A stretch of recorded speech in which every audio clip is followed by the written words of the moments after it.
Dernière fois, nous avons parlé sur les règles pour créer une base de données. Nous avons dit en fait, il faut bien structurer une base de données. Pour la structurer, nous avons en fait, pour créer en fait un modèle en entité ou en association. Nous avons parlé sur les entités, sur les associations. Et avant ça, nous avons dit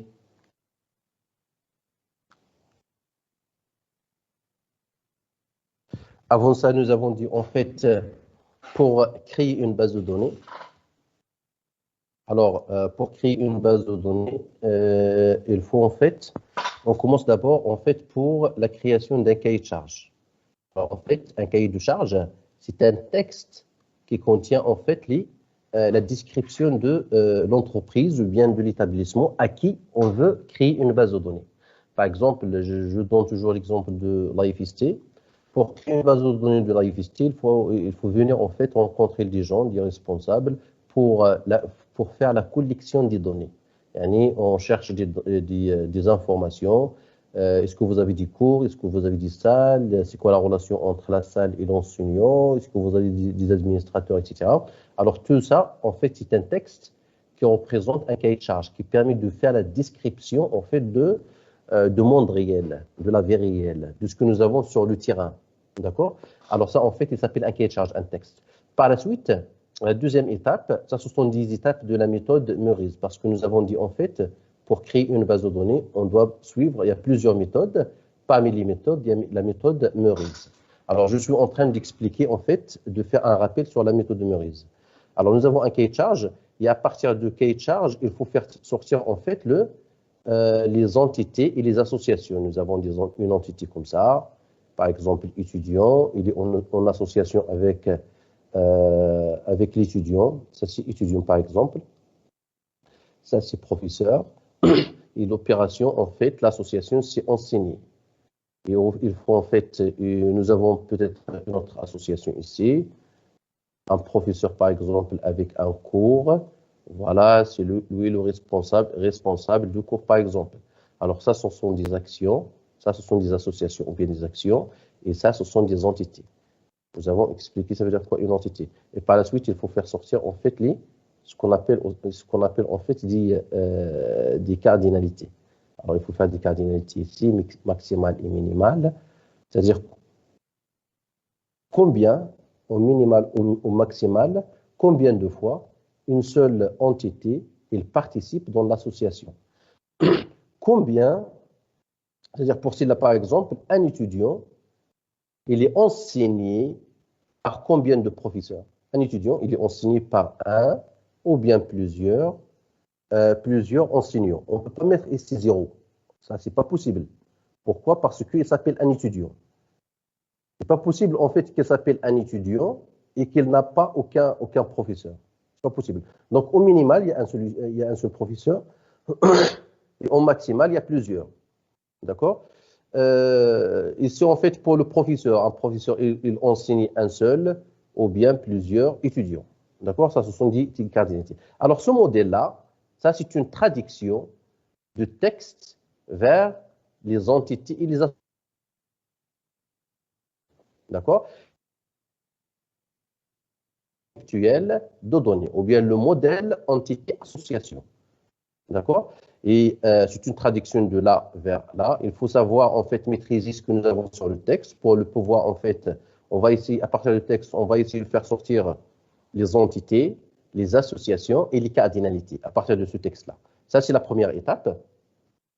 La deuxième étape, c'est le fait d'aller de MCD vers le MLD, ce qu'on appelle le modèle logique de données. Ça veut dire quoi le modèle logique de données? C'est de faire la traduction de ce modèle-là vers, en fait, des tableaux. Par exemple, un étudiant, l'entité étudiant, il devient une table. L'entité professeur, il devient une table. L'association, il peut devenir une table comme il peut ne pas devenir une table. C'est-à-dire pour les règles, il y a 4 règles à respecter. Et j'ai dit, en fait, ces règles-là, elles se basent surtout sur les cardinalités. En fonction des cardinalités, on applique les 4 règles pour aller de ce modèle-là vers un modèle qui contient en fait des tableaux. Après, je vais analyser les tableaux. Celui-là, il s'appelle le modèle relationnel de données ou bien le modèle logique de données. Ou bien le modèle relationnel de données. Celui-là aussi, ça peut appeler en fait le modèle entité-association. C'est la même chose. D'accord? Donc, ce niveau-là, et ce niveau-là, et ce niveau-là, ici, on travaille sur un papier. Un papier et un stylo, donc pour écrire le texte, pour tracer les schémas sur un papier et pour tracer les tableaux, c'est sur un papier. Et le dernier niveau, c'est ce qu'on appelle en fait le modèle physique de données. Le modèle physique de données, en fait, ça concerne le fait d'insérer celui-là sur un SGBD. Donc ici, on travaille sur un ordinateur. Ou bien sur un SGBD. D'accord? Un système de gestion de base de données. On allume un ordinateur, on allume un système de gestion de base de données. On va travailler en fait d'ailleurs sur l'UTP, comme j'ai dit, en fait sur Access, sur Microsoft Access. Alors, dans celui-là, on va essayer en fait de créer cette base de données. On va créer cette base de données. Et dans cette base de données, on va créer en fait les tableaux. Et là, on commence en fait à faire des interrogations.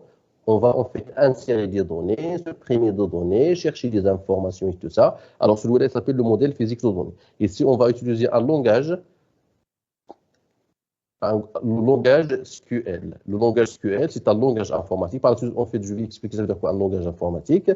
Et on va en fait voir toutes les commandes que nous avons sur le SQL. Le SQL, c'est un ensemble de commandes qui permettent de créer une base de données, créer des tables, ajouter des données, par exemple, ajouter des étudiants, supprimer des étudiants, afficher les étudiants qui sont enseignés par Monsieur X, d'accord, ça c'est professeur, et ça c'est étudiant. Afficher les étudiants qui sont en fait enseignés par un monsieur, c'est quoi les cours qui sont affectés à un étudiant, etc. Tout ça, ce sont des questions qui seront répondues par des commandes qui appartiennent au langage SQL. Donc ça, c'est l'architecture générale de la création d'une base de données. Mais maintenant, en fait, on est sur cette étape-là. On est sur cette étape-là. Nous avons dit, en fait, nous avons un cahier de charge. Supposons par exemple que nous avons un cahier de charge. Et à partir de ce cahier de charge-là, il faut respecter deux choses. Il y a des règles que nous avons vues la dernière fois, des règles. Il y a ce qu'on appelle aussi, il faut respecter en fait les formes normales. C'est ce que nous allons voir tout de suite. D'accord? Pour aller de là à là. Il faut respecter en fait les règles que nous avons vues la dernière fois et il faut respecter en fait les formes normales. Pourquoi les règles? Pourquoi les formes normales? C'est pour avoir une bonne base de données. Parce qu'à partir d'un cahier de charge, on peut avoir plusieurs conceptions. C'est là en fait, il s'appelle la conception. La conception, c'est-à-dire la traduction de celui-là vers celui-là, c'est une conception. Et chacun, il a son conception, d'accord? C'est-à-dire, à partir d'un texte, on peut faire sortir plusieurs conceptions. Mais c'est quoi la conception la plus efficace, la plus bonne? En fait, c'est celle qui respecte un certain nombre de règles. Donc, les règles, il faut les prendre par considération afin d'avoir une bonne base de données, c'est-à-dire une base de données qui est une conception d'une base de données, en fait, consistante, fiable, qui ne produit pas ni des redondances, ni des anomalies, etc. D'accord? Donc, on va voir maintenant. Nous avons dit, en fait, pour la première règle de la dernière fois, si jamais nous avons deux entités qui se ressemblent, et si nous avons la possibilité de les ressembler, c'est-à-dire enseignant c'est une personne, étudiant c'est une personne, si nous avons la possibilité, en fait, de mettre deux entités sous forme d'une seule entité qui s'appelle personne, donc c'est bon, on ajoute un attribut qui s'appelle type. Est-ce qu'il s'agit d'un étudiant ou bien est-ce qu'il s'agit d'un enseignant? D'accord, ça c'est un exemple. Le deuxième exemple, c'est que si nous avons des attributs qui se répètent, à partir d'un cahier de charge, nous avons fait sortir l'entité, des attributs ou bien des propriétés qui se répètent. Par exemple, adresse principale et adresse secondaire, les deux là, ce sont des adresses. D'accord? Numéro de téléphone, là, ce sont des attributs qui se ressemblent, des tchabou. Dans ce cas-là, il a les attributs TQO. Il faut en fait créer une nouvelle entité qui représente les attributs. Par exemple, adresse principale, elle se ressemble à l'adresse secondaire. Et adresse, ça fait des adresses. C'est mieux de créer une entité qui s'appelle adresse. Regarde, ça c'est employé, nous avons employé ici. Nous avons créé une nouvelle entité qui s'appelle adresse, d'accord? La même chose pour le numéro de téléphone, nous avons des attributs qui se ressemblent. On va se faire sortir en fait l'entité qui s'appelle numéro de téléphone. Et bien sûr, on va faire l'association avec la première entité, employé. C'est quoi la relation entre un employé, la personne, et une adresse? C'est qu'il habite. Un employé, il habite dans une adresse, d'accord? Dans une maison, dont l'adresse, il est, voilà.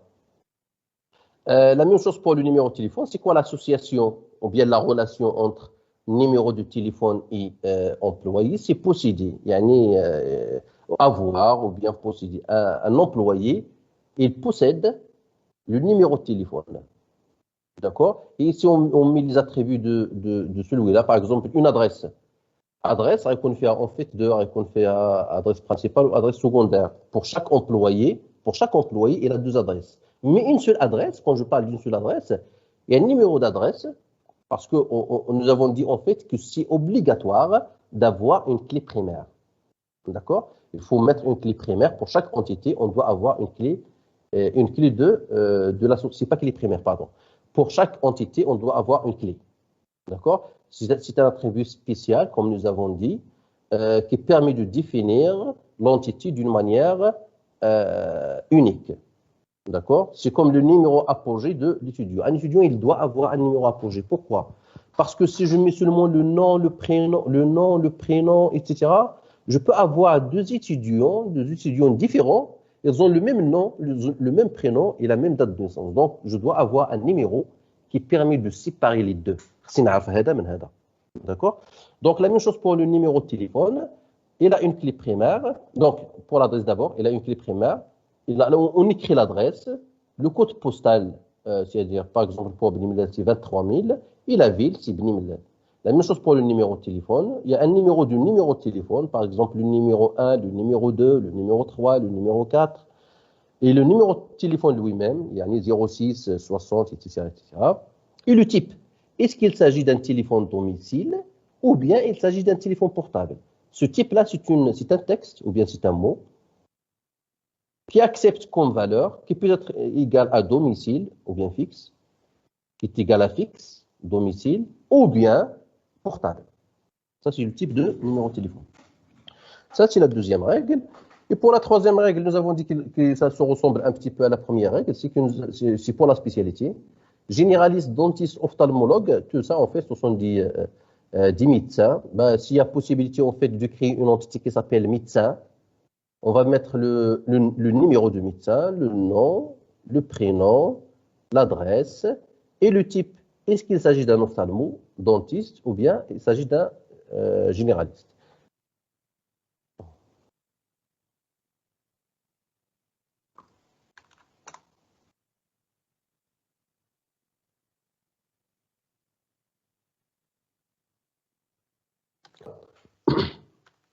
C'est la règle 3. Et si on fait pour la règle toujours 3, un exemple aussi, un écrivain et un abonné, on peut les fusionner, une fusion à Jujado pour qu'il ça donne en fait une personne. Et cette personne-là, il peut écrire. S'il écrit un livre, il s'appelle écrivain. S'il emprunte un livre, il s'appelle abonné. Et c'est mieux d'ajouter en fait un dernier attribut ici qui s'appelle type. Cette personne-là, est-ce qu'il s'agit de l'écrivain ou bien il s'agit de l'abonné? Ça, si nous avons la possibilité. Sinon, s'il n'y a pas de possibilité, c'est mieux de le garder en fait comme il est ici. D'accord? Alors, ces règles-là, la règle 1, la règle 2, la règle 3, ce sont des règles qui ne sont pas obligatoires. Les règles qui sont obligatoires, ce sont les formes normales. Et la dernière fois, j'ai expliqué, ça veut dire quoi la normalisation? La normalisation, c'est c'est le fait d'appliquer des règles que toute la planète, que toutes les personnes dans n'importe quel pays, dans toute la planète, elles doivent respecter ces règles-là. Et ce sont des règles qui sont internationales. D'accord? Ce sont des règles qui sont internationales et qui sont obligatoires. C'est ça, la normalisation. Les formes normales, ce sont des règles qui sont normalisées. Yani, tout le monde il est d'accord sur ces règles-là. Et ils sont obligatoires.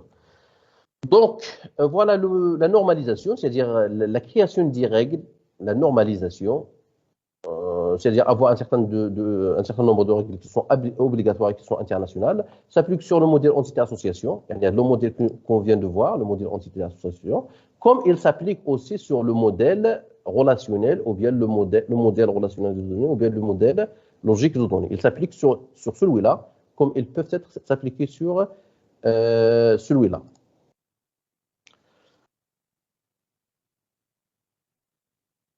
Donc, il existe 5 formes normales principales et 2 extensions. Plus le niveau de la normalisation il est élevé, يعني كل ما تنزيروا في les règles, كل ما en fait on applique très bien les règles, plus qu'on applique bien les règles, plus que le modèle est exempt de redondance. يعني كل ما تكون عندنا une bonne application de règles, كل ما تكون عندنا en fait un bon modèle conceptuel de données et un bon modèle logique de données. Il a dit comme modèle conceptuel de données, c'est entité-association. Modèle conceptuel.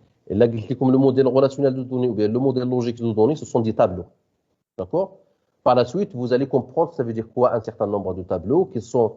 C'est quoi la différence entre les tableaux et les entités et les associations? Ça, on va le comprendre par la suite. Ce que vous allez retenir maintenant, c'est que le modèle conceptuel de données, ce sont des entités, des associations et des cardinalités. D'accord? Pour le modèle logique de données, ce sont seulement des tableaux. Il n'y a pas ni entité ni association. D'accord? Ni entité, ni association, ni cardinalité. Ce sont des tableaux. Donc, il y a 5 formes normales. 5 formes normales. Dans les 2 dernières, ce sont des extensions, mais les 3 premières, elles sont principales. Les 3 premières formes normales, ou bien les 3 premières règles obligatoires, elles sont en fait principales. Les 2 autres, ce sont des extensions, c'est un complément. D'accord? Alors, on va voir seulement les 3 premières. Alors, pour la première forme normale, qu'est-ce qu'il dit la première forme normale?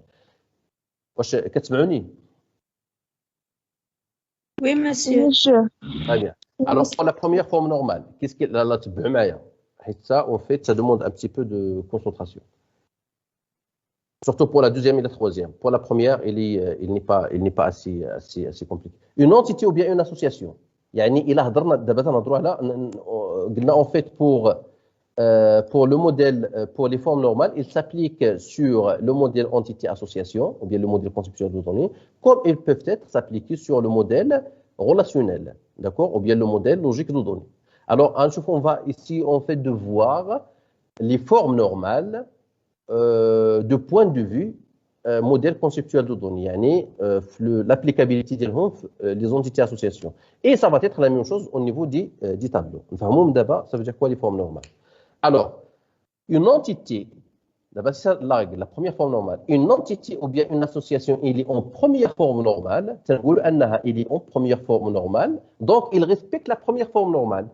Ou bien, une entité ou bien une association respecte la première règle de forme normale, ou bien de la normalisation. Une entité ou bien une association, il est en première forme normale, donc il respecte la première règle. Voilà, c'est ça la condition.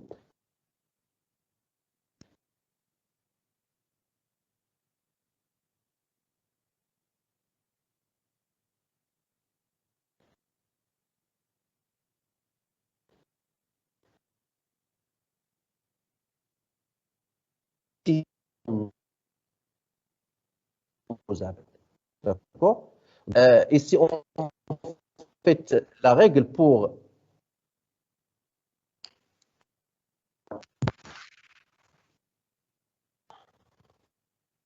allô? Oui, monsieur. D'accord. Oui, monsieur. وقيلة ما بقيتوش كتسمعوني. Monsieur, on n'a rien entendu. D'accord. Donc, je répète. Alors, une entité ou bien une association, il est en première forme normale si tous ces attributs sont élémentaires. Élémentaires, ils ne sont pas décomposables. On ne peut pas le décomposer en plusieurs autres attributs. D'accord? Alors, exemple ici. Donc, une entité ou bien une association est en première forme normale si tous ces attributs sont élémentaires, c'est-à-dire ils ne sont pas décomposables. Les attributs, c'est bien ça. D'accord? Tous ces attributs-là, ils doivent être élémentaires. Ashna élémentaire, il accepte une seule valeur. Une chose élémentaire, il accepte une seule valeur. Parce qu'un attribut, c'est une variable. Par exemple, quand je dis en fait l'attribut ville, ça peut être Agadir, ça peut être Marrakech, ça peut être Casablanca. Donc, ça, c'est une variable. D'accord? Un attribut ou bien une variable. Alors, si toutes ces variables, elles sont élémentaires. Une variable élémentaire, c'est une variable qui accepte seulement une seule valeur. Mais même si on a les valeurs. D'accord? Même si les valeurs ils se composent. Il y a la valeur d'un attribut. La valeur d'un attribut, il contient de plusieurs valeurs, d'une composition. Il est décomposable. D'accord? D'une composition de plusieurs valeurs. Ça, c'est pas bon. Si nous avons en fait un attribut qui peut accepter plusieurs valeurs, on dit en fait que l'attribut, il n'est pas élémentaire. D'accord? Exemple ici. Numéro de pavillon, est-ce qu'il est élémentaire? Ça, c'est une variable. D'accord? Ça, c'est une variable qui se compose de quoi? C'est une variable qui se compose d'une seule valeur. Numéro de pavillon, ça peut être le pavillon 1, le pavillon 2, le pavillon 3, le pavillon 4, etc., etc. D'accord? Donc, il accepte une seule valeur. Par contre, pour l'adresse aussi. Pour l'adresse, en fait, l'adresse et l'occupant, d'abord, nous avons deux choses qui acceptent plusieurs valeurs. D'accord? Nous avons une seule chose, pardon. Pour l'adresse, on peut ajouter en fait le code, une adresse par exemple, 25 rue, etc., 23 000 Bnimlel. Alors ça, en fait, c'est une seule valeur. D'accord? Par contre, pour l'occupant, quand je dis l'occupant, un occupant, c'est quoi? C'est la personne qui habite le pavillon. D'accord? Ou bien les occupants, en pluriel. Nous avons dit ici occupant, c'est en pluriel. D'accord? Il y a la personne, parce que quand je dis pavillon, ou bien le janah, un pavillon, par exemple dans la cité universitaire, un bâtiment, bah, le pavillon, je peux le remplacer par un bâtiment. Un bâtiment, là où il habite plusieurs personnes. Quand je dis l'occupant, il y a plusieurs personnes. Est-ce que vous êtes d'accord? Oui, monsieur. Donc, cet attribut-là, il accepte s'il n'est pas élémentaire. Cet attribut-là, il n'est pas élémentaire. Il y a plusieurs personnes qui habitent le pavillon. Donc, ça, c'est pas bon. Alors, cet attribut-là, il n'est pas élémentaire. Celui-là, il n'est pas élémentaire. Donc, ce qu'il faut faire pour que cette entité-là respecte la première forme normale, l'attribut, cet attribut-là, parce qu'il est en pluriel. Il y a Mohamed ben Flan, il y a Ali ben Flan, etc. Et chacun, il a son âge. Donc, il y a Mohamed ben Flan, il a 25 ans. Il y a Ali ben Flan, il a 30 ans. Donc, il y a plusieurs valeurs. Alors, cet attribut-là, il est décomposable. Pourquoi? Parce qu'il accepte plusieurs valeurs. Et ça, c'est pas bon. On dit qu'un attribut, il doit être élémentaire. Il accepte une seule, il doit accepter une seule valeur. Donc, celle-là, cette entité-là, elle ne respecte pas la première forme normale. Pour que cette entité-là respecte la première forme normale, on prend l'attribut qui pose le problème, on prend l'attribut qui pose le problème et on va créer une nouvelle entité qui représente l'attribut. Yani, l'attribut qui n'est pas élémentaire, normalement, il n'est pas élémentaire. Donc, en réalité, c'est une entité. D'accord? Qui s'appelle personne. C'est une entité, ce n'est pas un attribut. On fait attribut ou entité. Entité pavillon. Pourquoi nous avons dit pavillon? Parce qu'il y a plusieurs pavillons. Il y a le pavillon 1, voilà son adresse, etc., etc. Le pavillon 2, l'adresse, pavillon 3, adresse. Donc, il y a plusieurs choses ici. Donc, la première forme normale, il dit, tiens, voilà, les attributs, ils sont élémentaires. Ils ne sont pas décomposables. S'ils sont décomposables, s'ils ne sont pas élémentaires, s'ils acceptent plusieurs valeurs, dans ce cas-là, en réalité, ça, ce n'est pas un attribut, c'est une entité. Il devient une entité. Occupant, il devient une entité qui s'appelle personne. Cette personne, normalement, on doit ajouter, parce que nous avons créé une nouvelle entité, il faut créer, en fait, obligatoire d'ajouter une clé primaire. Je dis toujours, je souligne que chaque entité, il a une clé primaire, un attribut spécial qui permet de définir l'entité d'une manière unique. Et bien sûr, par la suite, chaque personne, comme attribut, il a un nom, il a un prénom, il a âge, il a date de naissance, il a... Voilà, vous ajoutez en fait les informations que vous voulez. D'accord? Alors, pour une personne donnée, il a un seul numéro. Donc, c'est élémentaire. Il a un seul nom. Donc, c'est élémentaire. Il a un seul prénom. Donc, il est élémentaire. Il a un seul âge. Donc, c'est élémentaire. Alors, tous les attributs, ils respectent la première forme normale. Pour le pavillon, un seul pavillon, le pavillon, un seul pavillon, il a un seul numéro, oui. Il a une seule adresse, oui, bien sûr, parce qu'il ne peut pas exister dans deux endroits différents, oui. Il est dans une ville, un seul code postal, oui. Il a une seule ville, oui. Donc, cette entité-là, elle respecte la première forme normale. Cette entité-là, elle respecte la première forme normale. Et par la suite, je dois, parce que j'ai dit en fait, celle-là, elle ne respecte pas la première forme normale. Pourquoi? Parce que nous avons un attribut ici, nous avons un attribut qui accepte plusieurs valeurs. Il est composable, il n'est pas élémentaire. D'accord? Donc, on va essayer de faire sortir celui-là et on va créer une entité qui correspond à celui-là, ces personnes. Et quand je crée cette entité-là, il faut lui donner une clé primaire et il faut lui donner en fait ses attributs. Rabena. Une personne a le nom, un prénom ou un âge. Et par la suite, je dois ajouter une association. Si en fait je crée une nouvelle entité qui correspond à occupant, d'accord? Occupant, c'est en pluriel. D'accord? Quand j'écris une nouvelle entité qui correspond à occupant, qui s'appelle personne, il faut dire c'est quoi la relation entre le pavillon lui-même et l'occupant. La relation bination, c'est habiter ou bien occuper. D'accord? Une personne, par exemple, la cité universitaire, un étudiant ou bien une personne, il occupe combien de pavillons? Il habite dans combien de pavillons? Il habite dans un et un seul pavillon. D'accord? Dans un pavillon, pour créer ces cartes d'identité, un seul pavillon, il est occupé par combien de personnes? Un pavillon, il est occupé par zéro. On peut avoir un pavillon vide, c'est-à-dire nous avons plusieurs pavillons. Un pavillon, il n'est pas encore utilisé. D'accord? Donc, un pavillon, il peut contenir zéro personne comme il peut contenir plusieurs personnes. D'accord? Est-ce que c'est clair la première forme normale? Oui. Très bien. Alors, je passe maintenant à la deuxième forme normale. Une entité ou bien une association, une entité ou bien une association, il est en deuxième forme normale, c'est et seulement c'est, l'équivalence. C'est une implication, c'est résultat et cause en même temps. Une entité ou bien une association, il est en deuxième forme normale, c'est seulement c'est, c'est seulement c'est, il est en première forme normale. Ça se compte en première forme normale. D'accord? Ça, c'est la première règle. Donc, il y a deux règles. Pour que une entité ou bien une association, il est en deuxième forme normale, ces deux conditions, elles sont correctes.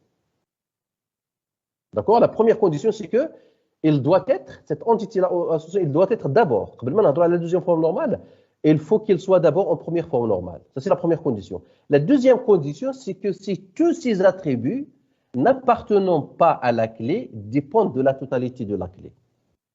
La clé, c'est l'élément que nous avons souligné. D'accord?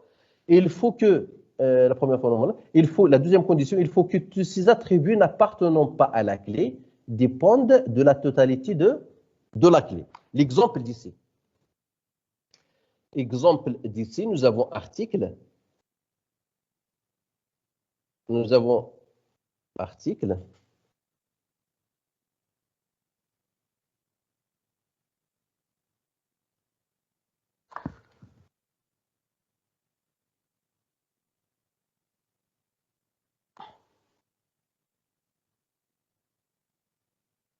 Donc, nous avons article Alors, dans cet article-là, alors que ce que nous avons comme, nous avons le fournisseur, nous avons le numéro de l'article, ou bien le numéro de produit, fournisseur, adresse de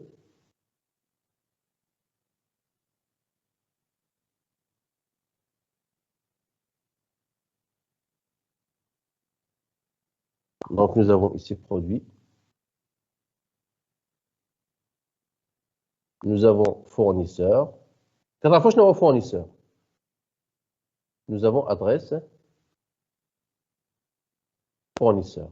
Alors le produit, est-ce que vous connaissez ça veut dire quoi un fournisseur d'un produit? Allô? Oui, monsieur. Un article, c'est un produit. Quand je dis par exemple TV, c'est un article. Dans le magasin, nous avons plusieurs articles. Dans le magasin, moi, par exemple, je trouve en fait les TV, téléphones, tous les produits que nous avons sur Marjan, ce sont des articles. D'accord?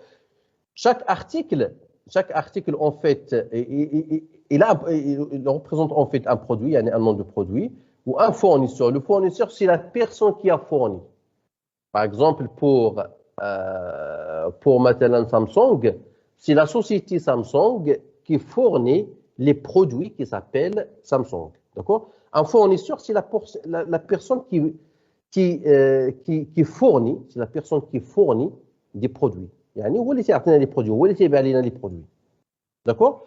Donc, il y a un fournisseur, le fournisseur, il y a l'adresse du fournisseur. On dit en fait que la deuxième forme normale, il faut que les attributs qui n'appartiennent pas à la clé, parce que ici, en fait, la clé de l'article, c'est produit et fournisseur. Il y a un produit, virgule, fournisseur. Ils peuvent, l'ensemble de tout ça, ils permettent de déterminer l'article d'une manière unique. D'accord? Un produit, le produit seulement, il ne peut pas déterminer en fait l'article d'une manière unique. Le fournisseur, comme le fournisseur tel, واش الا عرفنا لو فورنيسور نعرفوا l'article non واش الا عرفنا لو برودوي نعرفوا l'article non il faut connaître et le produit et le fournisseur الا قلت لكم تي في واش نعرفوا اش من تي في الا قلت لكم برودوي تي في واش نعرفوا اش من تي في non c'est pas possible الا قلت لكم le fournisseur Samsung واش نعرف l'article parce que Samsung il permet de produire les téléphones portables les TV l'électroménager etc. Donc, il a Samsung بوحده ما نعرفش l'article. Est-ce qu'il s'agit de portable? Est-ce qu'il s'agit de quoi? Il a le produit portable. واش نعرف l'article? Non, le portable, il y a Nokia, il y a Samsung, il y a plusieurs types. D'accord? Le produit. Donc, c'est le produit, on a le fournisseur afin de connaître l'article. C'est ça, en fait, c'est un exemple. Là, aux deux attributs, ils représentent la clé. D'accord? C'est pas ça la clé ou bien ça la clé, non. C'est ça et ça. Il faut mettre ça et ça. Ça n'a pas juge, à l'idée de deux, ben je n'ai pas en fait l'article. Donc, la clé primaire, qu'est-ce qu'il dit la clé primaire? Il dit que les attributs qui n'appartiennent pas à la clé. Hada, c'est un attribut qui n'appartient pas à la clé. D'accord? Il doit dépendre de la totalité de la clé. Ce qu'on m'appelle de la totalité de la clé. D'accord? Il doit dépendre. Ça veut dire quoi dépendre? Ça veut dire quoi en fait? Dépendre, si je change l'adresse, celui-là ça change. D'accord? Ou bien inversement. Si je change le produit, l'adresse du fournisseur ça va être changé. Si je change le fournisseur, l'adresse du fournisseur ça doit changer. C'est ça en fait la dépendance. Quelque chose, il dépend de quelque chose. X, il dépend de Y, on dit en fait que f de X est égal X carré par exemple. Ou Y est égal X carré. C'est ça, c'est la fonction. D'accord? On dit en fait que le X, il dépend de Y. Comme X, il dépend de Y, automatiquement le Y, il dépend de X. D'accord? Y est égal à X carré. Donc, Y, il dépend du X. X, il dépend du Y. Ça veut dire quoi ça? Ça veut dire que si je change X, Y, ça va être changé. Si je change Y, X, ça va être changé. C'est ça la dépendance. D'accord? Ou la deuxième forme normale, que les attributs qui n'appartiennent pas à la clé, qui n'appartient pas à la clé, parce que ça, c'est l'ensemble de la clé. Est-ce que ça appartient à la clé? Oui. Est-ce que le produit appartient à la clé? Oui. Est-ce que le produit appartient à la clé? Oui. Est-ce que le fournisseur appartient à la clé? Oui.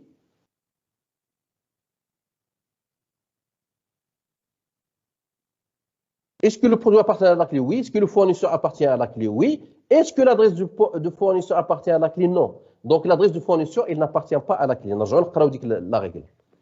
Donc, la deuxième forme normale, c'est il est en première forme normale. Et si ces attributs, d'accord? Et si tu attributs n'appartenant pas à la clé, c'est le qui n'appartient à la clé.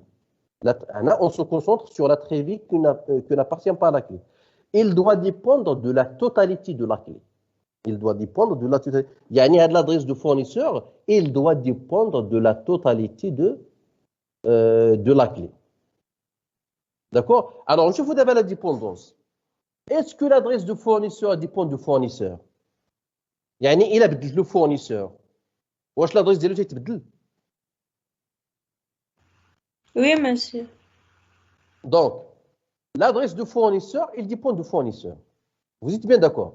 Et le fournisseur, il dépend de l'adresse du fournisseur. Donc, c'est bon. Alors, je vous donne le produit. Est-ce que l'adresse du fournisseur dépend du produit? Oui. Le produit TV, nous avons par exemple les produits, on peut avoir TV, on peut avoir en fait téléphone portable, on peut avoir par exemple gâteau, voilà, etc. Tout ça, ce sont des produits. D'accord? Donc, pour un TV, il a un fournisseur et cet fournisseur-là, il a une adresse de fournisseur. D'accord? Donc, je change le TV. Je mets TV le gâteau maintenant. Est-ce que l'adresse du gâteau, ça va être le même? Est-ce que l'adresse du gâteau, ça va être le même que l'adresse du fournisseur du TV? Ça va être l'adresse du fournisseur du gâteau.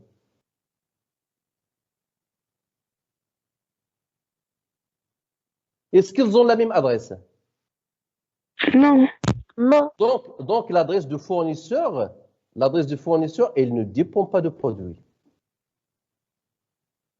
Vous voyez, l'adresse du fournisseur, elle ne dépend pas de produit. Mais l'adresse du fournisseur, elle dépend seulement du fournisseur. Le produit, ça peut être changé sans changer en fait l'adresse de fournisseur. C'est ça la chose. Alors, je change le produit. Quand je change le produit, par exemple, pardon, en fait, j'ai mélangé un petit peu les choses. Vous êtes bien d'accord maintenant que l'adresse du fournisseur, elle dépend du fournisseur. Et le fournisseur, il dépend de l'adresse du fournisseur. Alors, un TV, par exemple, est-ce qu'on peut avoir le TV et le téléphone qui sont fournis par le fournisseur, le même fournisseur, d'accord? Qui sont fournis par le même fournisseur et ils ont la même adresse. Est-ce que c'est possible? واش يمكن يكون عندنا واحد fournisseur, un seul fournisseur qui fournit, nous avons un seul fournisseur qui a une seule adresse et qui fournit un seul TV et un seul téléphone et qui fournit le produit TV et le produit téléphone. Est-ce que c'est possible? Oui, possible. C'est possible. Donc l'adresse de fournisseur, elle ne dépend pas du produit. حيت نقدر نبدل في le produit ou l'adresse de fournisseur ما كيتبدلش. D'accord? Je peux changer dans le X, le Y ne change pas. Je peux changer dans le Y, le X ne change pas. Donc ça, on dit en fait qu'il n'y a pas de dépendance. Je peux changer de TV vers le téléphone. J'ai changé la valeur. J'ai changé le produit. TV, l'adresse fournisseur. Je peux changer TV vers téléphone et j'ai toujours la même adresse de fournisseur. Donc le fournisseur, il dépend du fournisseur. L'adresse du fournisseur, elle dépend du fournisseur. Mais l'adresse du fournisseur, elle ne dépend pas du produit. D'accord? Là, on dit que l'adresse du fournisseur, elle ne dépend pas de la totalité de la clé. Pourquoi? Parce qu'il dépend de fournisseurs, mais il ne dépend pas de produits. Il ne dépend pas de produits, donc il ne dépend pas de la totalité de la clé.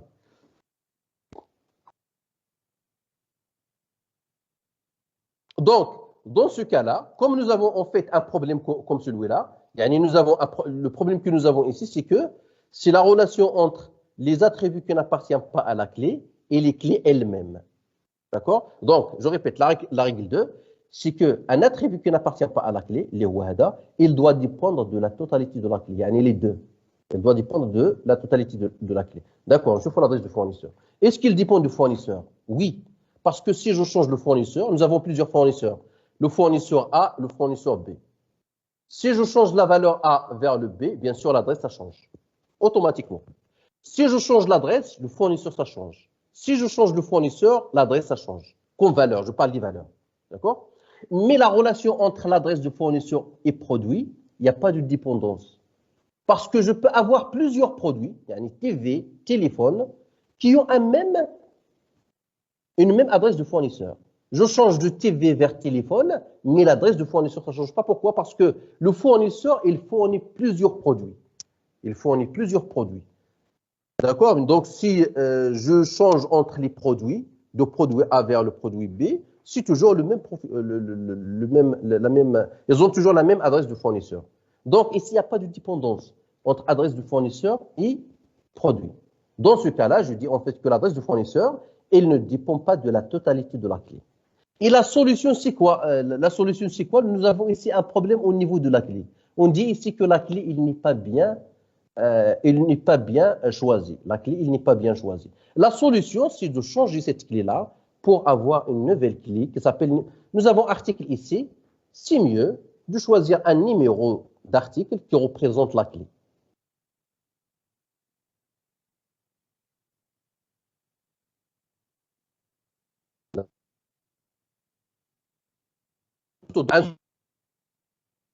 Je te donne un téléphone que vous avez.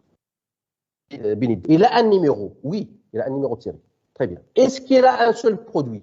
Est-ce qu'il s'agit d'un seul produit? Oui, c'est un téléphone, ça ne change pas. Même que je téléphone, il est d'accord? Est-ce qu'il a été fourni par un seul fournisseur? Oui, c'est pour Samsung. Le fournisseur, est-ce qu'il a une seule adresse fournisseur? Oui, donc c'est bon. Le produit, il dépend de l'article. Du numéro article. Le fournisseur, il dépend du numéro article. L'adresse du fournisseur, il dépend du numéro article. Donc, nous avons respecté la deuxième forme normale. La deuxième forme normale, comme j'ai dit en fait, pour avoir la deuxième forme normale, il faut d'abord, j'ai deux conditions. La première des choses, c'est qu'il doit être en première forme normale.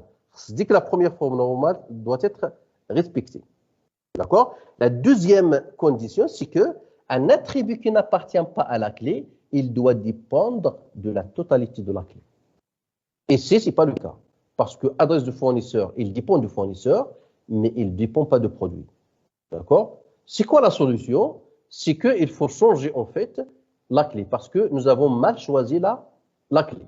Ou bien il y a des cas où on doit, pour respecter en fait la deuxième forme normale, il y a des cas où on doit créer en fait une nouvelle entité, comme nous avons fait en fait pour la première forme normale. D'accord? Ici, pour résoudre ce problème-là, nous avons deux solutions. Ou bien on va changer la clé, une belle clé. On parle ici de l'article. Donc, c'est mieux de faire un numéro article comme clé. On va souligner. Et les autres, ils vont être des attributs normaux. Ce ne sont pas des clés, ils n'appartiennent pas à la clé, parce que nous n'avons pas souligné ici. D'accord? Il n'appartient pas. Ça, c'est la première solution. La deuxième solution, c'est de créer une nouvelle entité. Ici, on peut créer une nouvelle entité, d'accord, qui s'appelle fournisseur. Le fournisseur Kamel, fournisseur et son adresse, ils deviennent les deux, ils deviennent une nouvelle entité. D'accord? Ou la relation entre articles, donc ils deviennent une nouvelle entité qui s'appelle fournisseur. D'accord? Ou la relation entre article et fournisseur, c'est fournir. Il y a l'association, l'exemple d'ici, l'association, ça va devenir fournir. On a en fait article, on a fournisseur, et ici, en fait, ça va être fournir. Et donc, on va tracer les cardinalités. واش فهمتوا شويه la deuxième forme normale? Oui, monsieur. Très bien. Alors pour la troisième forme normale. D'abord pour la troisième forme normale, parce qu'on remonte. Première forme normale, nous l'avons expliqué, puis deuxième forme normale. La première condition de la deuxième forme normale, c'est qu'on doit respecter la première forme normale, d'accord? Maintenant, pour la troisième forme normale, une entité ou bien une association, il est en troisième forme normale, c'est seulement C, il est en deuxième forme normale. Ça, la règle numéro 2.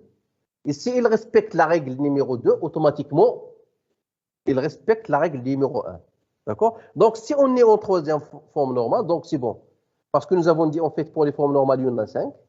Et si on va, et les 3 premières, elles sont principales. D'accord? Donc, la première règle, la première condition, c'est qu'il est en deuxième forme normale. Il doit être en deuxième forme normale.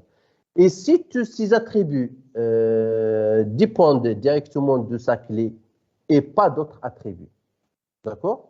Yani, ces attributs qui n'appartiennent pas à la clé, ils doivent dépendre directement de la clé. Regardez, il est en deuxième forme normale, donc c'est la première règle. C'est la première condition. La deuxième condition, c'est que c'est tous ces attributs, yani les attributs qui n'appartiennent pas à la clé, les alabra, d'accord, dépendent directement de sa clé. يعني هاد les attributs كاملين خصهم ils dépendent من هاد la clé. راه باقي دابا تنهضر على deuxième forme normale. حيت قلنا هاد les attributs هادو ils dépendent de la clé, mais la particularité de cette condition là, يعني الحاجه اللي هي زايده, la nouveauté de cette condition, c'est que et pas d'autres attributs.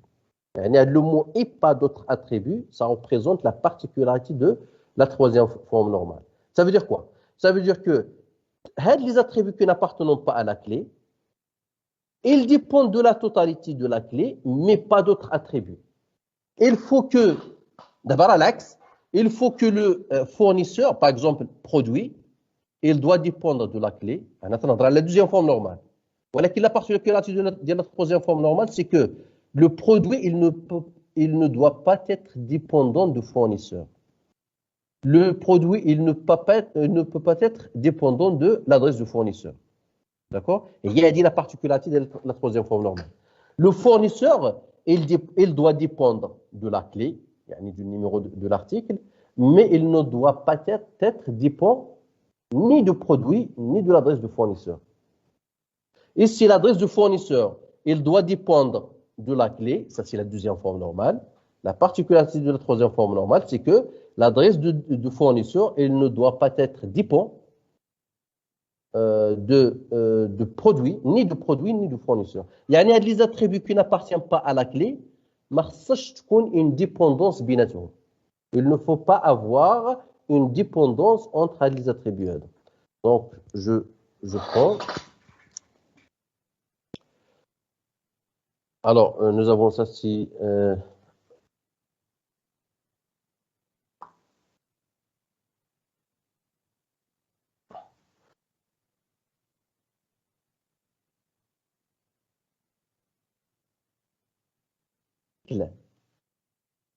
article. Alors, il y a en fait numéro article. Article. Il y a produit. Quel produit? Est-ce qu'il s'agit de TV? Est-ce qu'il s'agit de l'ordinateur? Est-ce qu'il s'agit de téléphone? Il y a fournisseur. Est-ce qu'il s'agit de Samsung? Est-ce qu'il s'agit de l'autre? Ou l'adresse de fournisseur. D'abord, je fais la troisième forme normale. La troisième forme normale, il faut qu'on soit en deuxième forme normale. Il faut que les attributs Kemlin dépendent de la clé. Très bien. Produit, il dépend de l'article. Fournisseur, il dépend de l'article. Adresse, il dépend de l'article. Très bien. La particularité de la troisième forme normale, c'est que les attributs qui n'appartiennent pas à la clé, il ne faut pas avoir une dépendance binatoire. Yani, dépendance bien celle-là et celle-là. Bien celui-là et celui-là, il ne faut pas l'avoir. Bien celui-là et celui-là, il ne faut pas l'avoir. Je vois lequel est. Est-ce que le produit dépend du fournisseur?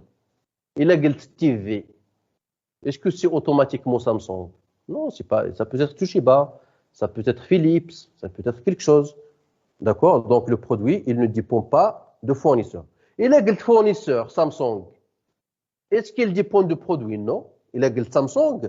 Ça peut être un TV, ça peut être un portable, ça peut être, etc. D'accord? Ça peut être...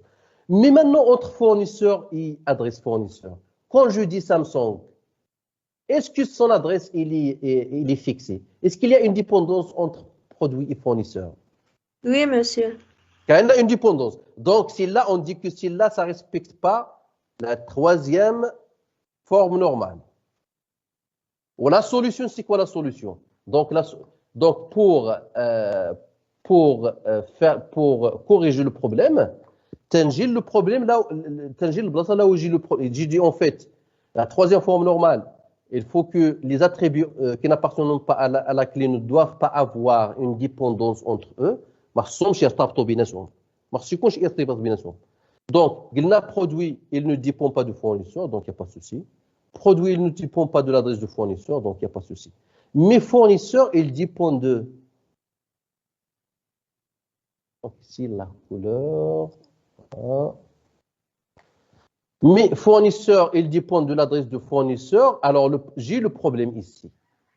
Il ne respecte pas la troisième forme normale, d'accord? Si où le problème, je lis dans le fournisseur et l'adresse du fournisseur. Et la solution, j'ai une seule solution, c'est de faire sortir celui-là comme une nouvelle entité. Une nouvelle entité. Donc, je vais dire une nouvelle entité, donc, on dire article pour résoudre le problème. Rendir article, rendir numéro article, si sa clé, ou rendir produit. C'est bon, j'ai terminé avec le produit. Le fournisseur, le problème, il vient de là, il faut le faire sortir. Dire une nouvelle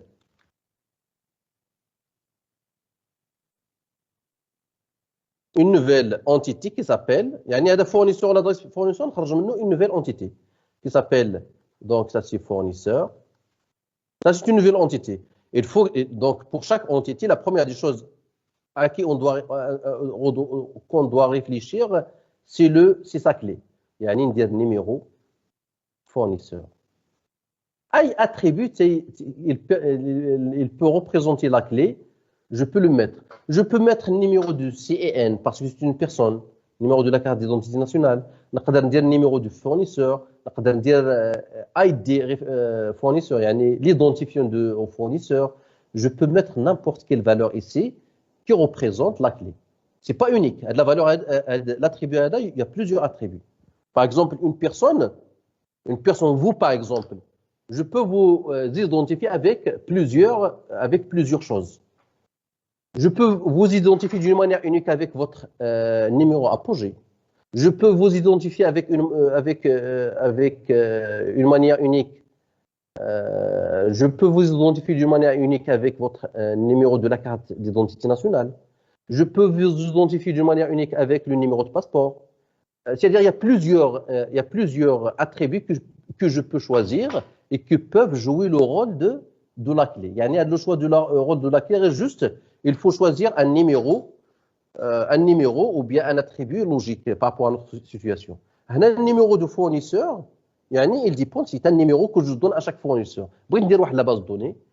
Donc, là où il y a des fournisseurs, on va dire un champ qui s'appelle numéro de fournisseur, ou pour chaque fournisseur, on a un numéro. Par exemple, Samsung, on a le numéro 1. Vous dites que le numéro 1, tu es toujours, c'est pour Samsung. Avis. Dans ma base de données, le Samsung, il est reconnu sous forme d'un numéro 1. D'accord? Philips, on a fait le numéro 2. Un autre fournisseur, on a fait le numéro 3, etc., etc. Chacun, il a son numéro. D'accord? Ou par la suite, t'inzides les attributs que j'ai ici. Fournisseur, par exemple, un fournisseur, c'est une personne. Ben, il doit avoir un nom. C'est une personne ou bien c'est une société. Il y a un nom. Que ce soit personne, que ce soit l'autre, il a un nom. Il a une adresse. T'inzides à l'adresse que j'ai ici, parce que j'ai dit fournisseur, c'est une entité qui s'appelle fournisseur, il y a dit. Ou l'adresse du fournisseur, je dois l'avoir. Donc, c'est adresse, fournisseur. Alors là, j'ai résolu le problème. D'accord? Est-ce que le nom dépend du numéro de fournisseur? Oui. Est-ce que l'adresse dépend du numéro de fournisseur? Oui. D'accord? Donc, je respecte la troisième forme normale. Et là, en fait, je viens pour mettre en fait une association.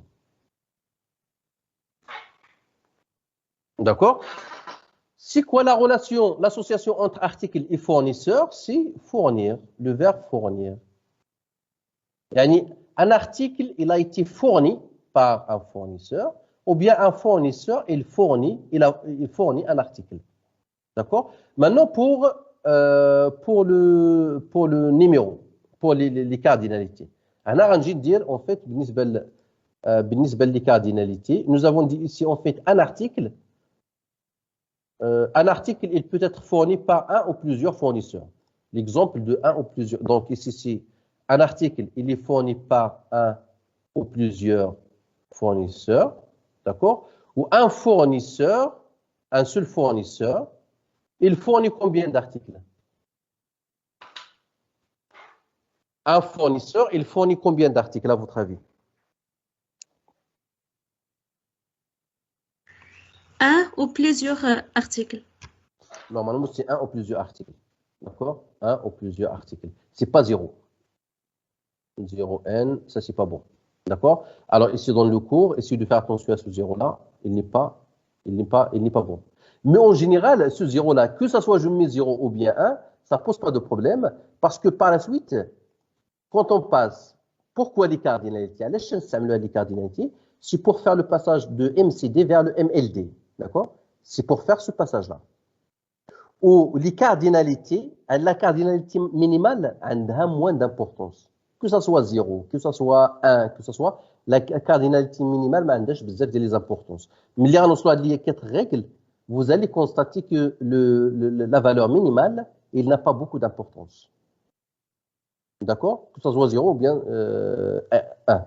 Il n'a pas beaucoup d'importance. Celle qui a beaucoup d'importance, c'est le n. C'est la partie plurielle.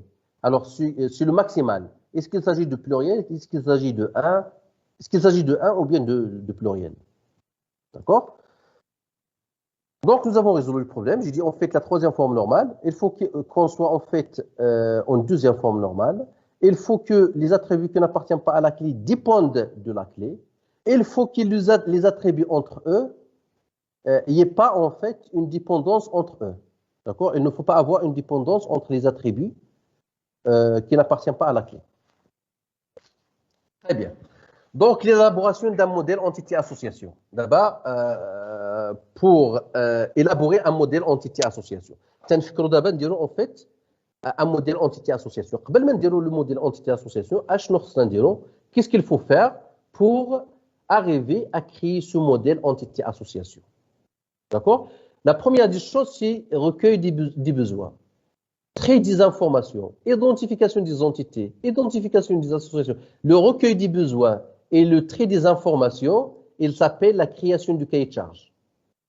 D'accord? La création de cahier de charge.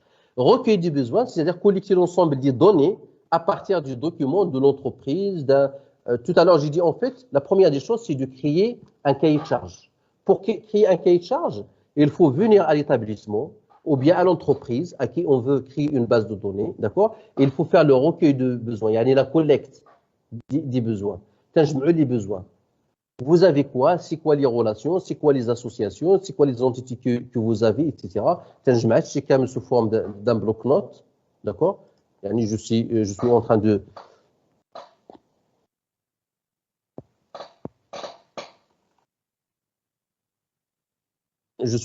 en fait, de faire le recueil. J'ai dit, en fait, il y a des professeurs. Ça, c'est un besoin. D'accord? Il y a des étudiants. Dans la FST, par exemple, des étudiants. Un étudiant, il est enseigné par des professeurs. Il y a des salles, il y a des amphis, il y a une administration, il y a une scolarité, etc. Donc, tout ça, c'est des données. Et par la suite, je dois faire une sorte d'organisation. Quand je viens à l'établissement, je suis en train de prendre des notes. Je fais la prise de notes. D'accord? Et par la suite, l'ensemble des notes que je prends, il faut en fait le traduire à un texte. Il faut le traduire, il faut les organiser. On organise les idées que j'ai ici, d'accord, pour créer un texte. Et ce texte-là, il s'appelle un cahier de charge. D'accord? Ça, c'est un résumé. Donc, il faut faire le recueil des besoins, il faut collecter des données dans un bloc-notes, et par la suite, traiter de l'information. Faites le trait dans, dans les données recueillies ou bien collectées. Il faut faire attention aux problèmes de synonymes, polysémie, etc. Donc, il faut créer un bon texte qui permet de décrire avec une bonne efficacité le monde réel. C'est-à-dire la description de l'environnement. L'environnement, pour moi, c'est l'IFST maintenant. Je veux créer une base de données de l'IFST. L'environnement, c'est l'IFST. D'accord? Je dois faire une belle description à l'IFST et parce que ça reflète, parce que ça, il aura un impact sur le cahier de charge. Si je rédige un bon texte, j'aurai en fait un bon MCD. S'il y a des pertes ou bien des choses qui ne sont pas claires, etc., j'aurai toujours des manques au niveau de MCD. Et le MCD, je dis en fait, c'est la partie la plus consistante. Si j'arrive à tracer le MCD, le reste, c'est facile. Parce que ce sont des règles à suivre ici. Et ce sont des commandes qu'on va apprendre par la suite pour passer au modèle physique de données. Est-ce que c'est clair?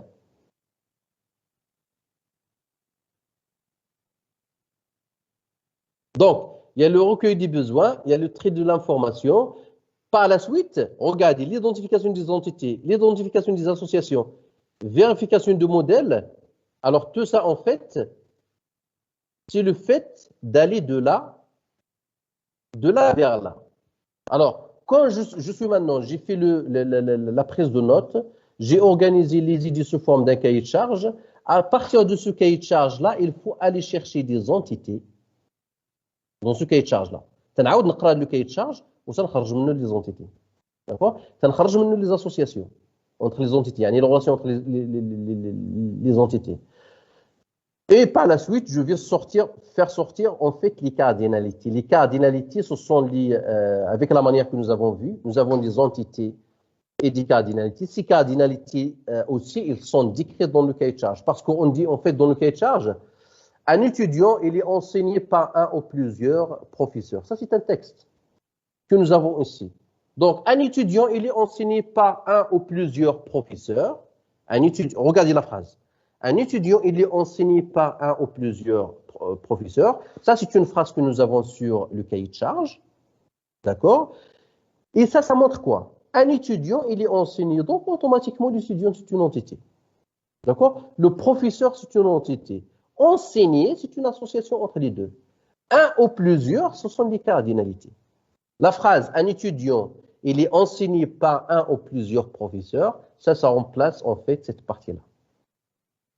D'accord? Un professeur, il est responsable d'un certain nombre de cours, ça aussi en fait, ça représente cette partie-là. Et ainsi de suite. Donc ici, nous avons des phrases qui expliquent ce qu'on doit tracer dans le modèle conceptuel de données. D'accord? Donc, élaboration d'un bon modèle de données, ça c'est recueil de besoins, tri de l'information, identification des entités, des associations et vérification de modèles. La vérification de modèles, c'est que quand je termine, le fait de tracer le cahier de charge, les entités, les associations, je reviens pour relire à nouveau le texte. نعاود نقرا le texte ونشوف le modèle entité association. Est-ce que j'ai rien oublié? Est-ce qu'il n'y a pas des choses qui sont ajoutées? Est-ce qu'il n'y a pas des problèmes des formes normales? En traçant des entités, il faut les formes normales, les trois, et les règles que nous avons vues, il faut les mettre dans la tête. Première forme normale, deuxième, troisième. Et les autres règles que nous avons vues au niveau. Même si ces règles ils ne sont pas en fait obligatoires. La première forme normale, c'est que en fait, les attributs doivent être élémentaires. Les attributs ils doivent être élémentaires. Nous avons occupant, c'est un pluriel. Occupant, c'est plusieurs personnes. Donc, ce n'est pas possible de le mettre ici parce que ça ne respecte pas la première forme normale. Donc, il faut créer une nouvelle entité. La deuxième forme normale, c'est que les attributs qui n'appartiennent pas à la clé, ils doivent dépendre, adresse de fournisseur n'appartient pas à la clé. Cet attribut-là, il doit dépendre de la totalité de la clé. OK. Alors, adresse du fournisseur, est-ce qu'il dépend du fournisseur? Oui. Il y a une dépendance. Très bien. Adresse du fournisseur, est-ce qu'il dépend de produit? Non. D'accord? Parce que je peux avoir plusieurs produits avec une même adresse de fournisseur. Donc, l'adresse du fournisseur, il ne dépend pas du produit. Ça, c'est la deuxième. La solution, c'est de changer ou bien la clé. Ça, c'est la première solution. La deuxième solution, c'est de créer une nouvelle entité qui s'appelle fournisseur. Pour la troisième forme normale, il dit, tiens, voilà, il faut qu'on soit en deuxième forme normale. Tous les attributs, ils dépendent de la clé. La particularité de la troisième forme normale, c'est que les attributs qui n'appartiennent pas à la clé, il ne faut pas avoir, en négation, il ne faut pas avoir une dépendance entre les attributs. D'accord? Donc, produit, il doit ne pas dépendre du fournisseur, si c'est le cas, c'est bon. Produit, il doit ne pas dépendre de l'adresse du fournisseur, c'est le cas. Fournisseur, il ne doit dépendre de l'adresse du fournisseur. Ce n'est pas le cas. Donc, on localise le problème, il vient de fournisseur. La relation entre celui-là et celui-là, il y a une dépendance entre eux. Dans ce cas-là, à partir de 2, je dois faire sortir une entité qui s'appelle fournisseur. Le recueil, c'est-à-dire aller chercher des informations, des notes, faire un bon texte, commencer à faire des entités, commencer à faire des associations, vérification du modèle. Vérifier que le modèle respecte bien les règles de la normalisation. Et faire une deuxième lecture pour, voilà.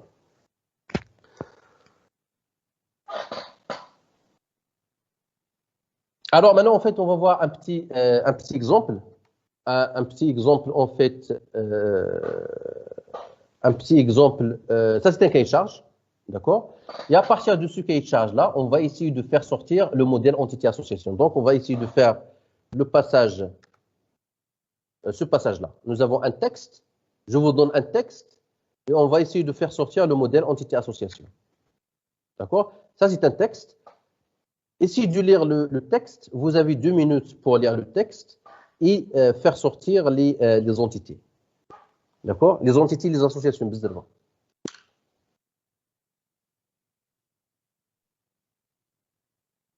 Les entités que vous avez chassées dans le texte.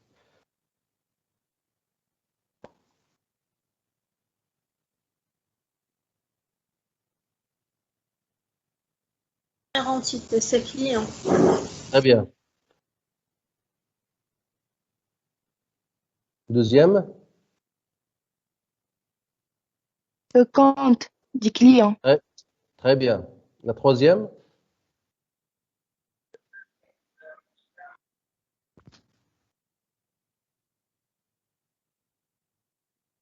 La troisième, ce sont dit? Les opérations. Très bien, magnifique. Donc, on va essayer de regarder le fait de chasser de chercher des entités, des associations dans un texte. C'est très facile. Hein, juste, ça demande un petit peu de pratique et par la suite, en fait, c'est facile. On va essayer de voir des exercices pour savoir, en fait, comment on peut le faire sortir sans problème. Alors, أول حاجة هو toujours يكون un premier texte qui explique l'environnement. فين احنا؟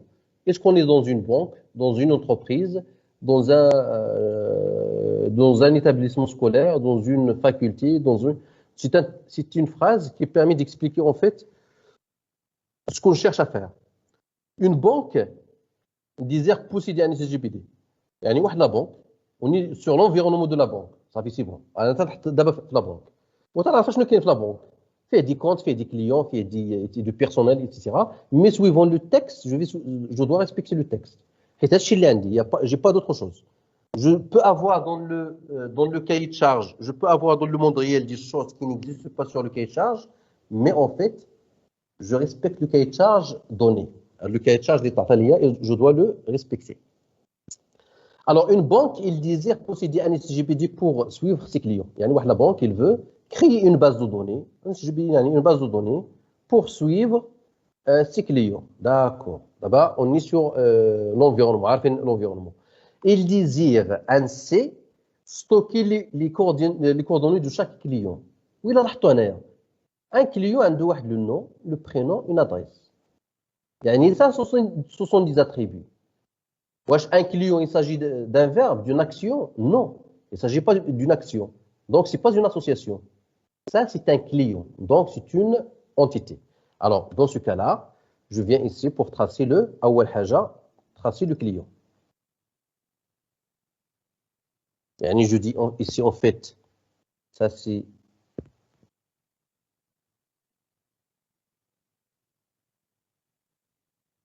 la première entité s'appelle client. D'accord? Il a un nom, il a un prénom, il a une adresse. Chaque client, il a un nom, un prénom, une adresse. D'accord? Mais, est-ce que j'ai une clé ici? Est-ce que le nom, ça peut être la clé? Non. Donc, ni la clé, ni le nom, ni le prénom, ni l'adresse, ils ne peuvent pas jouer le rôle de la clé. Dans ce cas-là, je suis obligé d'ajouter une clé. Je peux créer en fait le numéro CN, référence client, identifiant du Le client, compte. numéro. Non, non, c'est pas le compte. Il ne faut pas mélanger les choses. On a le client, la personne. On a la personne. Une personne peut avoir بزاف ديال لي كونت. وهذا الشيء غنشوفوه par la suite. دابا تنهضر على la personne, خليني في la personne. Pour identifier واحد la personne, il a un numéro. D'accord? Ou bien je peux mettre ici en fait numéro CN. Le numéro CN, il dépend de la personne. ما كتهمنيش ni opération, ni compte, ni solde, ni. Je suis en train d'identifier la personne d'une manière unique. Ou bien je mets ici le numéro du client, ou bien je mets le numéro de CN, ou bien je mets l'ID identifiant client. L'identifiant, c'est un numéro que la banque il donne à chaque personne. باش تعرف ديك la personne. C'est une seule personne. Une personne يقدر يكون عنده بزاف ديال لي كونت. يعني النيميرو دو كونت ما يمكنش يدونتيفي لا بيرسون. داكور؟ قدر يكون دو بيرسون ils ont un même compte. بلا ما ندخلوش اون فيت في التفاصيل. بلا ما ندخلوش في التفاصيل بزاف. Un client, il a un numéro de CN comme clé, il a un nom, il a un prénom, il a une adresse. Donc je continue. Donc il désire ainsi stocker. عارفين شنو هي stocker? C'est enregistré. D'accord? Enregistré sur une base de données. Donc, à la base de données, le système de gestion de base de données, il doit contenir parce que je suis en train de stocker, je suis en train d'enregistrer un certain nombre d'entités ou bien de données. Sur quoi? Sur mon système. Il désire ainsi stocker les coordonnées de chaque client, les coordonnées, ou le nom, le prénom, l'adresse, mais aucun des trois, il ne peut pas faire la clé. Dans ce cas-là, je dois ajouter en fait numéro CN ou bien numéro client, etc.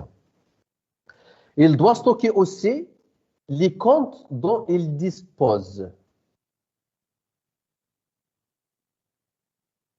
Il dispose ainsi que leur solde. D'accord? Donc, il les comptes dont il dispose ainsi que leur solde. Sachant par ailleurs que certains comptes ont plusieurs bénéficiaires. La phrase a dit entre parenthèses, ça représente quoi? Ça représente L'association. Ça représente l'association et quoi d'autre? Le mot plusieurs. La cardinalité. Les cardinalités, très bien. Donc, il les compte. Alors, bien, il les compte. Il les compte dont il dispose ainsi que leur solde. عارفين شنو هو le solde? Oui, monsieur. Le solde, c'est la somme اللي عندكم في le compte. عندي واحد le compte fait par exemple 4000 dirhams. 4000 dirhams c'est le solde. يعني القيمة اللي عندي في le compte. يعني le solde, c'est un attribut de compte. C'est un attribut de compte. نرجع. Le compte c'est une entité, d'accord? Alors, donc on va mettre ici compte.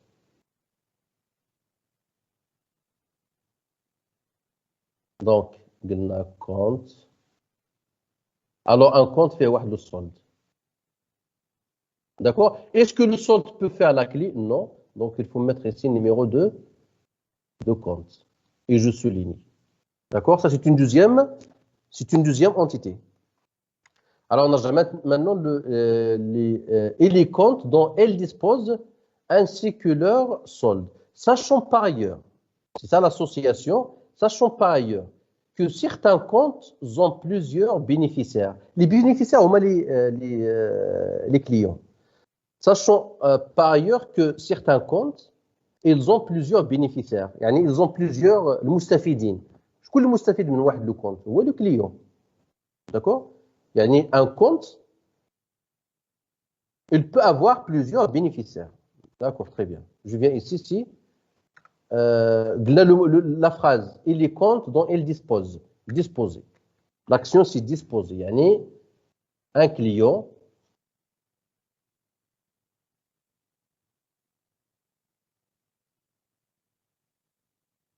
ça, c'est disposer, disposer, disposer, voilà.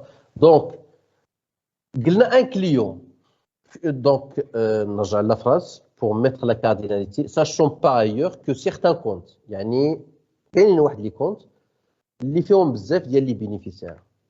Alors, dites-moi, un compte, il est disposé par plusieurs bénéficiaires.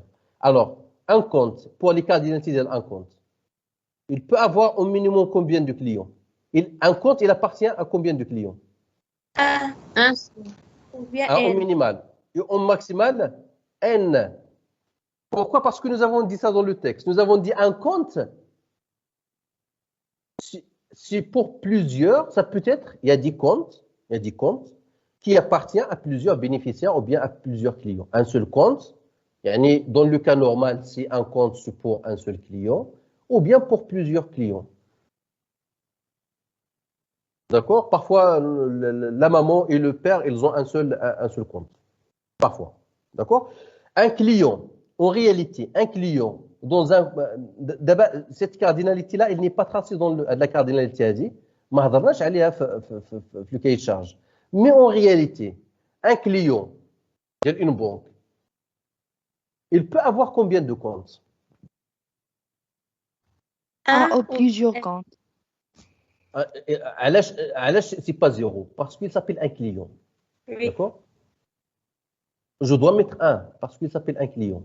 Sinon, si je mets ici personne, ça peut être zéro. Une personne, ce n'est pas un client d'une banque. Mais quand je dis client, le mot client, voilà, le mot client, donc c'est client, donc il a au moins un compte. Comme il peut avoir plusieurs comptes sur une même banque, il a plusieurs comptes, un ou n. D'accord? Alors, je continue la lecture. Donc, on stockera également les opérations relatives à ces comptes. D'accord? Retrait et dépôt. Regardez les opérations, ça c'est une opération. D'accord? Avec leur date. Une opération, le type, est-ce qu'il s'agit l'opération, etc. Quel est le type, c'est retrait ou bien dépôt. D'accord? Il y a la date et le montant. Quand je suis en train de lister un certain nombre, ça représente quoi les mois? Retrait, dépôt, date, montant, c'est quoi? Les attributs. De quoi? Très bien, ce sont des attributs de quoi? De quel Des opérations. des opérations. Il y a des attributs de l'entité opération. Opération, c'est pas un verbe. D'accord? Opération, c'est un mot. L'opération ديال هذا الصباح هذا هو انه j'ai parti à la banque, j'ai fait le retrait de 200 dirhams par exemple. يعني le type c'est retrait, la date c'est aujourd'hui, le montant c'est 200 dirhams. Ça ce sont des attributs. يعني opération c'est une voilà, opération c'est une entité. وهنا غنقلب على l'association. C'est quoi l'association? C'est quoi le verbe que? Donc ici, le verbe, on stockera également les opérations relatives à ces comptes. D'accord? Donc, ces opérations, l'opération à ces comptes, retrait, dépôt, etc. Donc, alors, dites-moi les attributs de l'opération. Les attributs de l'opération, nous avons dit, il y a Sur le type, la date, le montant. le type. Le type, est-ce qu'il s'agit de Prêt ou bien dépôt.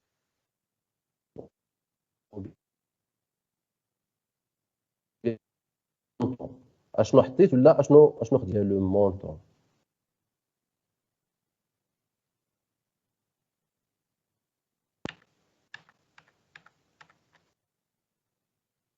Allô? Oui, monsieur. Alors, dites-moi, regardez, nous avons dit ici opération parce que il a تنقراو هذا le texte هذا. Il a تنقراو هذا le texte هذا normalement si وصلت لهذا le point هذا. On stockera également les opérations relatives à ces comptes. مفهومة؟ يعني opération ديال les comptes. عندي deux choses. او بيان نقدر ندير يعني الحاجه اللي غنفكر ليها في الاول هو ندير هنا اوبيراسيون بور ان سول كونت. شحال فيها من اوبيراسيون؟ بليزيور ياك؟ اسكو vous êtes bien d'accord? Oui, monsieur. Oui. Donc je mets ici opération OS. D'accord? Est-ce que cette entité نفترض par exemple راه ما بغيتش ندير هاد لا بارتي هادي. Je veux pas créer opération sous forme d'entité. Est-ce que cette entité respecte la première forme normale? Non, monsieur. Pourquoi? Parce que l'attribut opération, il n'est pas élémentaire. L'opération, c'est plusieurs choses. C'est composable. Il y a l'opération 1, il y a l'opération 2, il y a l'opération de... Ça, c'est l'opération d'hier, l'opération d'aujourd'hui, l'opération de demain. Donc, opération, il accepte plusieurs valeurs. Donc, c'est pas bon. Donc, on dit que celui-là, c'est pas élémentaire. Je les supprime ici, où il vient pour qu'il soit une entité. Là, j'ai dit en fait que j'ai respecté la première forme normale. Dans cette l'amalia, je supprime ça d'ici et il devient une entité. Donc, ici, en fait, je dis que j'ai respecté la première forme normale. Est-ce que vous avez compris?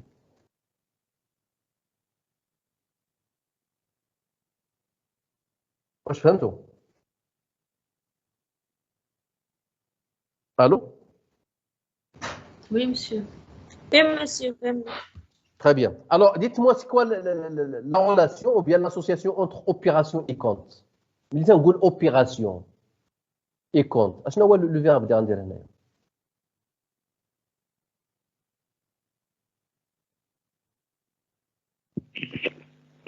Opération.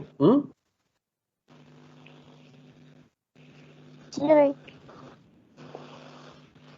Opération, quoi? Un verbe. L'opération, l'opération, fois compte.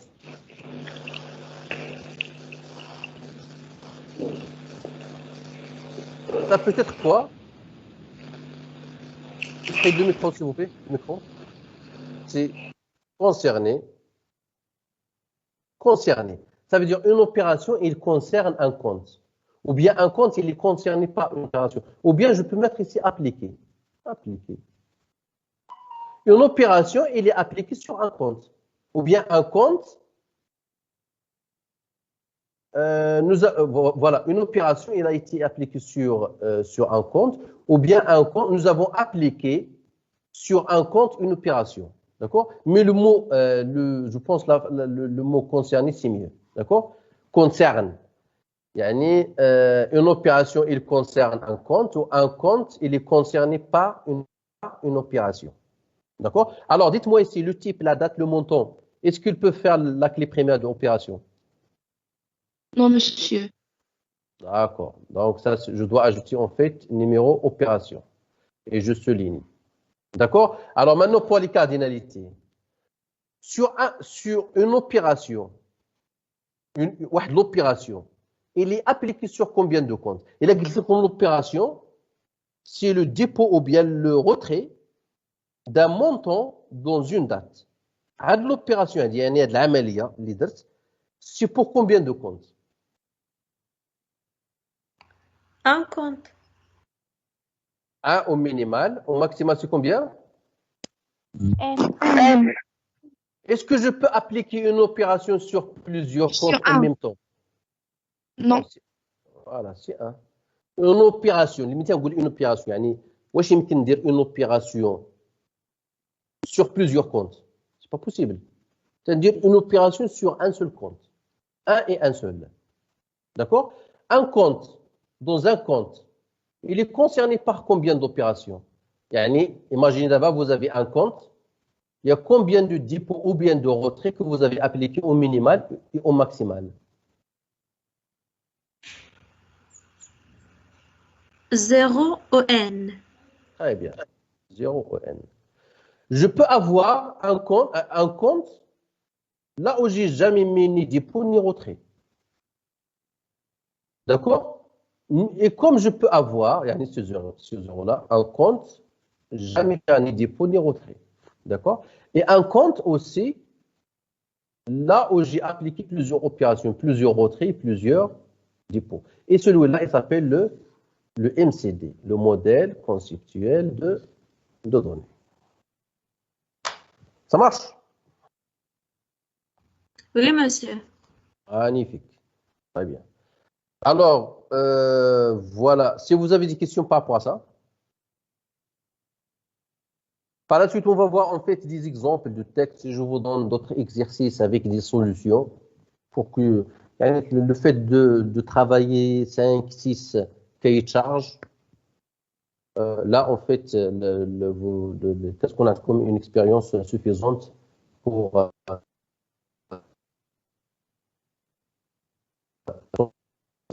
partir d'un cahier de charge. D'accord? On va voir 3 exercices ou bien 4 exercices dans l'UTD. Et par la suite, un chauffe-eau.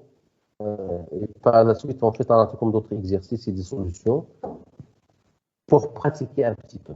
D'accord? Donc voilà, ça c'est la solution. À être des comptes, normalement, ça c'est souligné, d'accord? Ça c'est souligné. Ce champ-là, ce champ-là et ce champ-là, ce sont des clés, donc normalement il faut les souligner.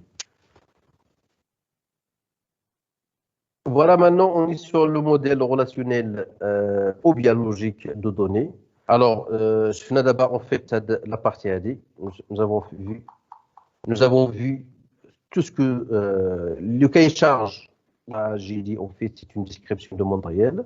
À partir de ce cahier de charge là, il faut faire sortir des entités, des associations, des clés, des attributs, des cardinalités, etc. Donc, nous avons vu tout ça en appliquant les 3 formes normales. Nous avons déjà en fait expliqué les formes normales. Si vous avez des questions par rapport aux formes normales, vous pouvez m'envoyer un texte ou bien la semaine prochaine, la séance prochaine, on peut les discuter. D'accord? En fait, nous avons des entités, des associations, etc. Et notre prochain chapitre, c'est qu'on va se concentrer sur le modèle logique de données. Ça veut dire quoi un modèle logique de données? Ça veut dire quoi des tableaux? En fait, les constituants d'abord le modèle logique de données, nous chauffons les règles de passage. C'est comme nous avons fait ici en fait sur le modèle constituant de données, c'est que nous avons discuté des entités, nous avons discuté, ça veut dire quoi des associations, des cardinalités, ça veut dire quoi les formes normales, ça veut dire quoi comment aller de là à là. Comment aller de là à là, en fait, c'est le fait de... Je lis le texte, ensuite je fais la logique du texte. Je cherche des entités, je cherche des associations, d'accord? Et je cherche les cardinalités. Tout ça, c'est à partir du texte. Il y a parfois des cardinalités qui ne sont pas, décrites dans le texte. Mais tu as l'exemple de cette cardinalité-là, d'accord? Ou bien cette cardinalité. Il n'est pas décrit dans le texte, mais je sais très bien que dans un compte bancaire, on peut avoir ou bien 0 ou bien plusieurs opérations. Ou bien un compte bancaire, il est concerné par 0 ou bien plusieurs opérations. Ça, de ce côté-là, par exemple, un client, il peut avoir un ou plusieurs comptes. C'est un petit détail qui est clair, on peut l'ajouter facilement. D'accord?